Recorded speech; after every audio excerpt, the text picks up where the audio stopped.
Hey gang, I was on a podcast recently as a guest and I was asked to describe who is the person that I work with as a coach. And I thought it was easier to describe the 5 people that an entrepreneur typically becomes as they go through their entrepreneurial journey. This has been me. This is what I see in everybody I work with around the globe. And the 5 people range from the believer to the business Buddha. Now I work with one of those and typically work to get you through that level as fast as possible. And that's also the level where most people get stuck. And we're going to talk about why. But for the last, I've been an entrepreneur my whole life, but I've watched this happen in my own life. And now that I work with other people, certainly in the professional level, since I went to Brown and got my ICF, and I've helped people for 20 years build businesses that they thrive in, that feed their soul, because they've watched me do that same thing. And I've built multiple 7 and 8 figure businesses, but I've also seen the world and I've been to 60 countries and I was able to spend time with my family members before they passed. And I think people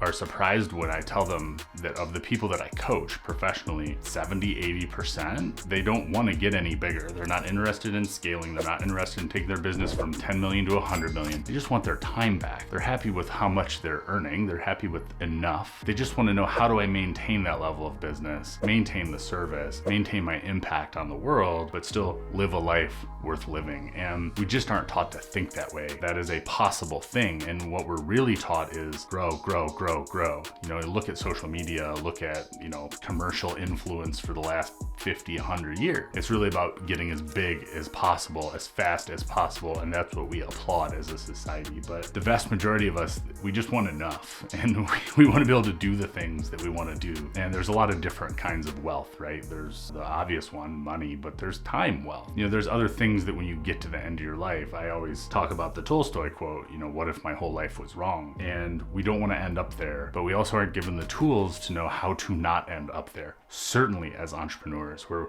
we can craft our own path. So what I've found is that the typical entrepreneur that I work with, and this has certainly been the case for me, falls into 5 very distinct types of person as they go through that journey. And you need all 5, technically. You definitely need the first 3 to even get off the ground. So I'm curious, and you can comment below or you can DM me if you're the shy type, but I am curious, where do you find yourself on this spectrum, where you are on your entrepreneurial journey? So number 1 is the believer, and the believer has a thing. They believe somebody's going to want their thing, and if they can just get in front of enough people, they'll sell enough things and they'll be a billionaire on a beach inside of 6 months. We have this dream of grandeur when we have whatever that thing is. It can be IP, it can be a product, it can be a widget, it doesn't matter.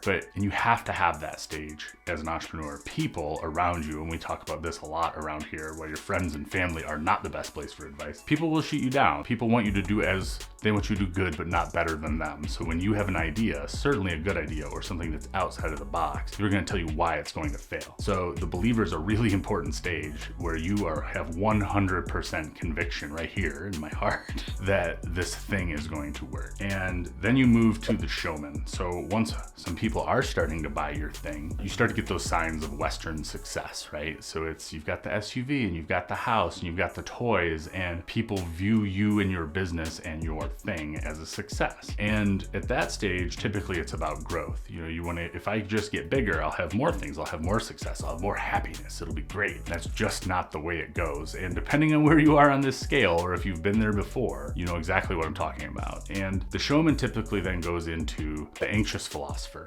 Now, the anxious philosopher, a lot of people want their thing, and they start to build a team, and they start to find themselves in their business no longer doing the things that excited them when they started it. They're just putting out fires, they're running spreadsheets, they're stuck in an office. And most entrepreneurs that I know, that's just not their jam, and you start to wake up every morning with that sinking, is this all there is feeling? And that more money is not going to be the answer. You've gone from showman to now, okay, lots of people want my thing, and I'm still not necessarily happy. I have all the things that Western society told me would make me happy, but I just wake up and go, this isn't it. And you typically don't know where to turn. And that is because you feel isolated. You feel alone. You don't know if you should shut your business down, if you should change businesses altogether, if you should go back to corporate. Some people self-sabotage at that place because there's just a lot of confusion. And 1, you're not alone. 2, the reason you start to feel isolated is because when you have all of those signs of Western success. Certainly if you haven't surrounded yourself with the right people that, again, are typically not your friends or family or your buddies at the bar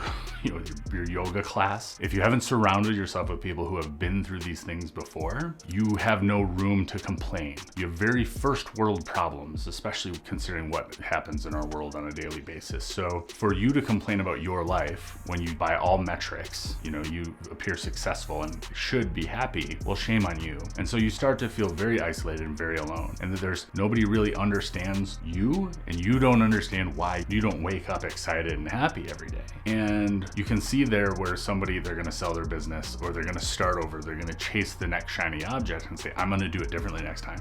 And I have been this person before, and I watch this happen with entrepreneurs I coach all over the world. But what we want to happen at that stage, and this is the person that I work with, the anxious philosopher. And our idea here, if anxious philosopher is number 3, is to get you from 2, to get you from showman to peaceful warrior, which is number 4, as fast as possible, to get you through the dip, as Seth Godin would call it, where, I've done this thing, I'm excited, I lose all of that, and then right here, I either need to quit here, but not quit here, because you're about to have that breakthrough. And all you need is the tools, the guiding hand, the proof that this has been done before, and you can either turn your business, start a new business, whatever that is. But my goal is so that you don't get stuck there and repeat that cycle for the rest of your life. And that's what I see happen. That's what I've seen happen in mentors of mine from ages ago. And we just don't know any better. And you end up at the end of your life, you just kind of react, great, and never really examining why you made any decisions at all. You just know you get to this place and then you seem to start over. And then you're excited again, and then you've got the stuff again, and then you're unhappy again. So that's what we do. How we do it is another video. That's the waves method. And when we start to build out a model for how to kind of turn the ship around, there's lots of different ways we do that. I say I do one thing 5 different ways, from 0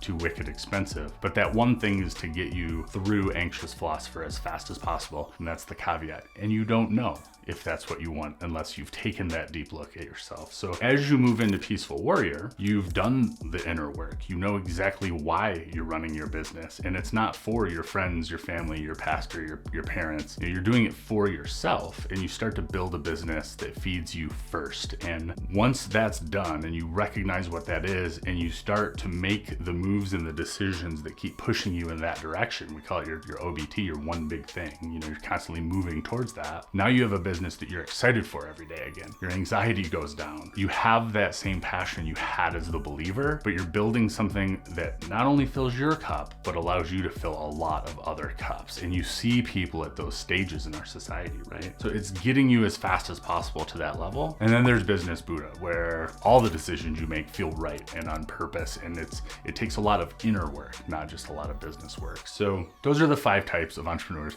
that I see working professionally, and that I've certainly seen in myself. And again, our goal is just to get you from, you need number 1, you kind of need number 2, you need to move through number 3 as fast as possible if that's what you want, and get to peaceful warrior and eventually onto business Buddha. So that's what we do around here. I really hope you enjoyed this. The next video or next podcast, depending on how you're watching or listening to this, will be about the waves method and the triangle models that we build, and how it looks once you've entered that stage of anxious philosopher. How do we get you out of there as fast? The nuts, the bolts, the action plan. How does it actually work? So stick around. I hope you enjoyed this episode, and we'll talk to you on the next one. Thanks so much.